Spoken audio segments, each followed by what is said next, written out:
yesterday. Today I took a stock of all supplies and did a quick EVA to check up on the external equipment. Here's my situation. The surface mission was supposed to be 31 days. For redundancy, the supply probes had enough food to last the whole crew 56 days. That way, if one of the probes had problems, we still had enough food to complete the mission. We were 6 days in when all hell broke loose, so that leaves enough food to feed 6 people for 50 days. I'm just one guy, so it'll last me 300 days, and that's it if I don't ration it, so I've got a fair bit of time. The hub stood up to the storm without any problems. Outside, things aren't so rosy. I can't find the satellite dish. It probably got blown kilometres away. The MAV is gone, of course. My crewmates took it to Hermes. Though the bottom half, the landing stage, is still there.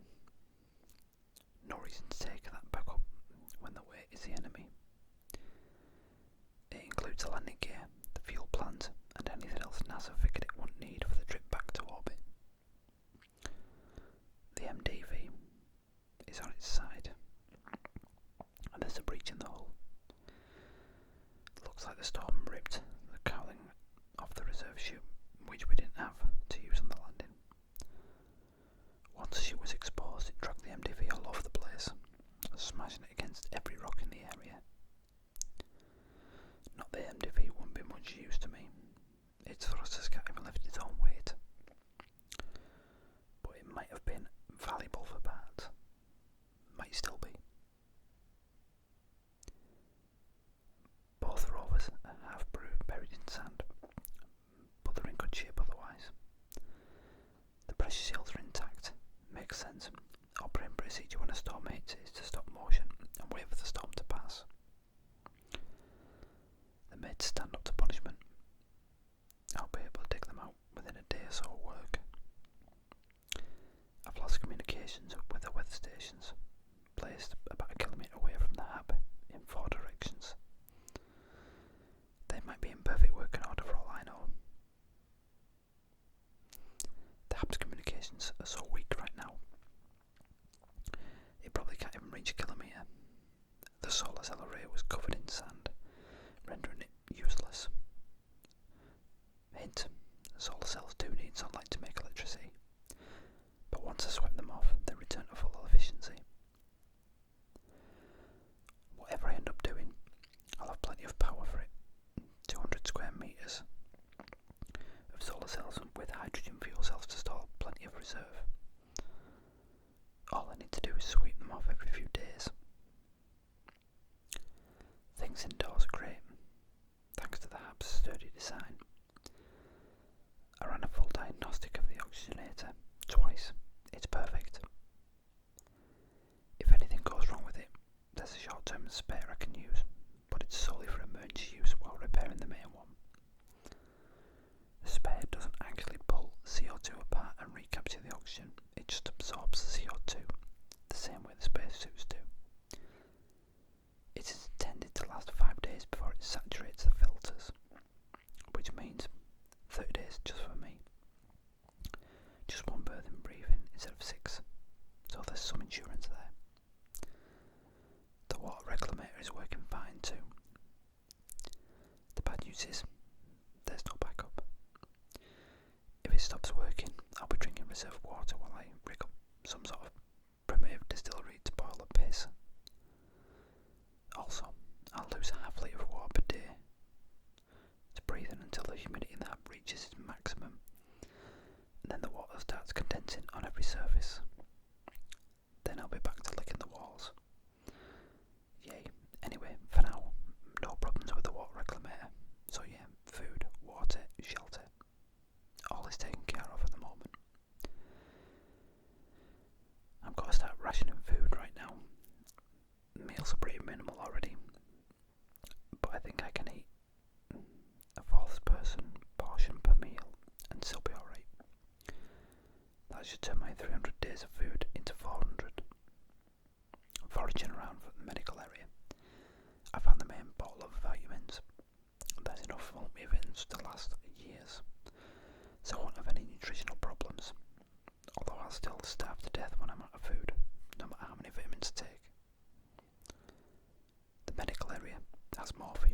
emergencies, and there's enough there for a lethal dose.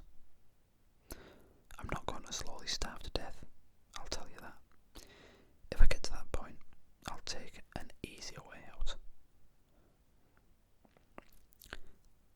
Everyone on the mission had two specialities. I'm a botanist and a mechanical engineer. Basically, the mission's fix-it man who played with plants. The mechanical engineering might save my life if something breaks. I've been thinking about how to survive this. It's not completely hopeless. There'll be humans back on Mars in about 4 years when Ares 4 arrives, assuming they didn't cancel the program in the wake of my death.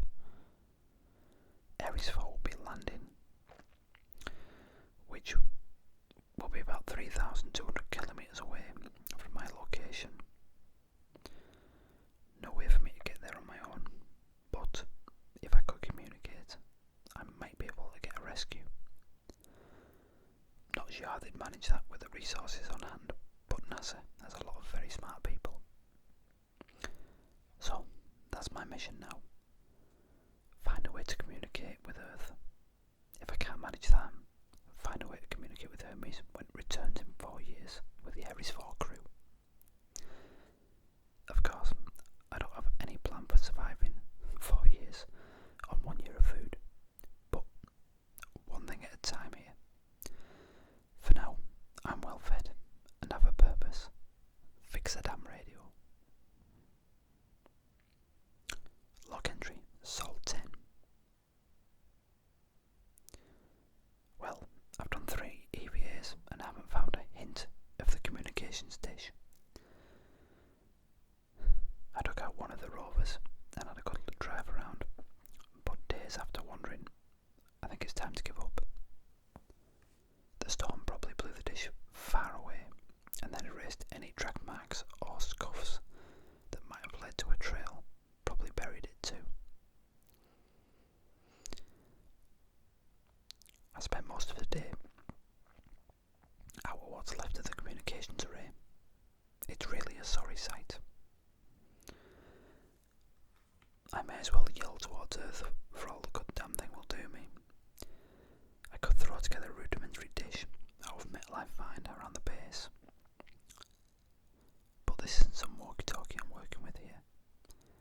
Communicating from Mars to Earth is a pretty big deal and requires extremely specialised equipment. I won't be able to whip something up with tinfoil and gum.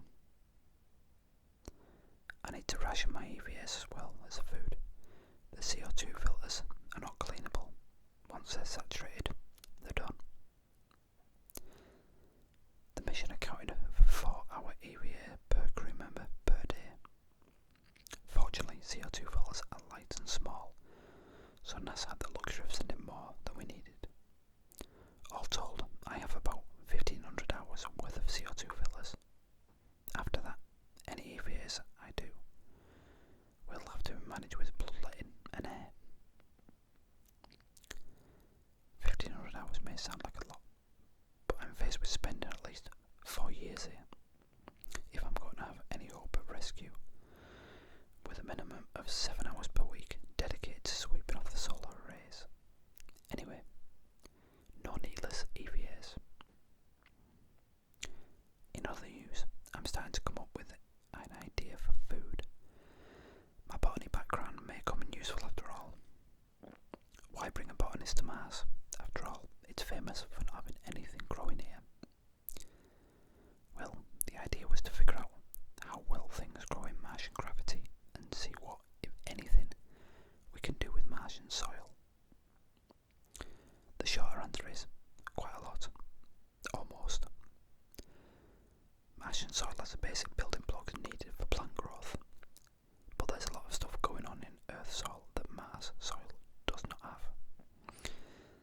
Even when it's placed in an Earth atmosphere and given plenty of water, bacterial activity, certain nutrients provided by animal life, etc., none of that is happening on Mars. One of my tasks for the mission was to see how plants grow here, in various combinations of Earth or Mars soil and atmosphere. That's why I have a small amount of Earth soil and a bunch of plant seeds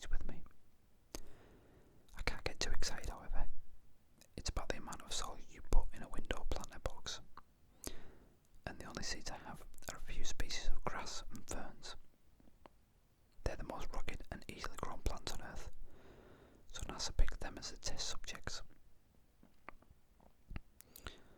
So, I have two problems: not enough dirt and nothing edible to plant in it. But I'm a botanist, damn it. I should be able to find a way to make this happen. If I don't, I'll be really hungry botanist in about a year. Log entry, Sol 11. I wonder how the cups are doing.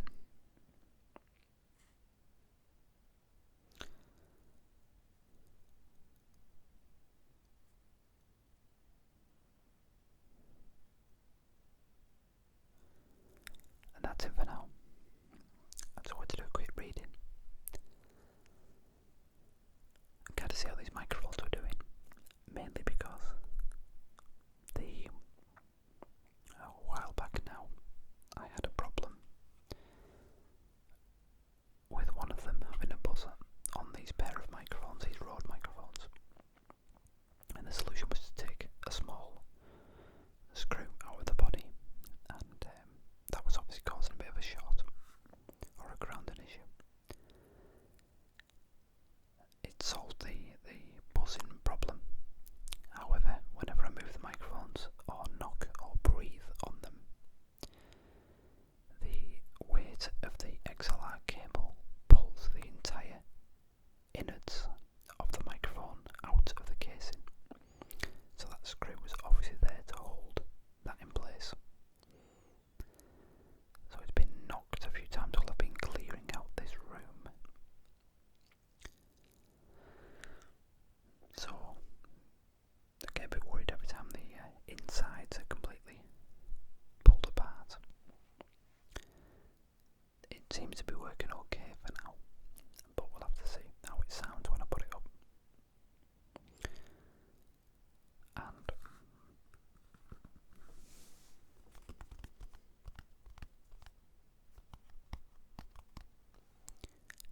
I hope everyone likes the sound of this book. I hope everyone checks out the trailers for the video and possibly pick up the book itself. I'm enjoying rereading it myself, to be honest. It's an interesting book to read of how people cope on their own. How would you deal with all the various, obviously not on Mars, but I think it's meant to show how human emotions and psyche can be their own best ally and best enemy at the same time, and it's very interesting. But no, I'm really enjoying it. I am just about finishing off another book, a trilogy in fact, which has been absolutely fantastic. Very complex and deep interwoven story, and I'd like to do a reading on that, but I'd like to finish a book first, which I will be very shortly. It's called the Wool, or the Wool trilogy, as I've got it now. If anyone's read that before, let me know what you think, or what you thought of it. I can see this being a film, definitely, in the near future. And what anyone thinks of The Martian, if they've read it before as well.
ASMR artists at the moment. I think it's brilliant.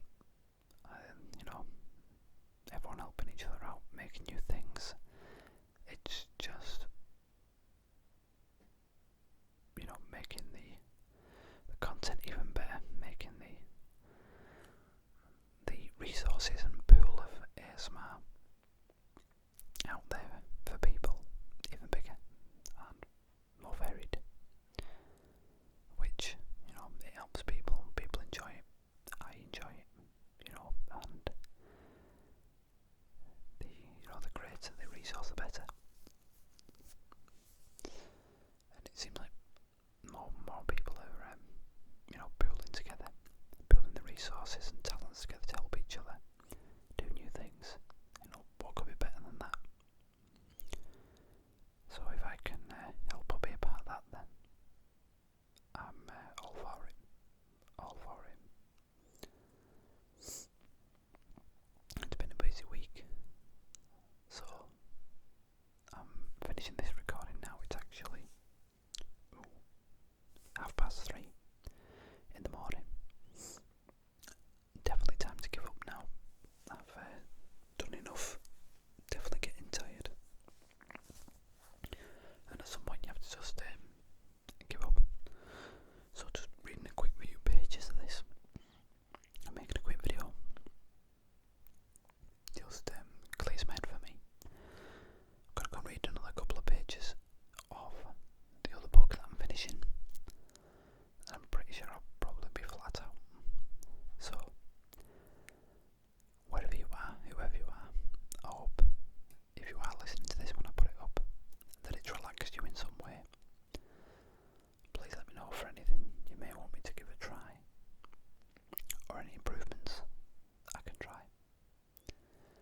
And how the microphones sound at the moment, because, as I say, I have shifted everything around, moved everything. So, I hope it sounds okay, and there isn't too much background noise or distractions, and everything turns out well. It's just the weekend starting where I am working shifts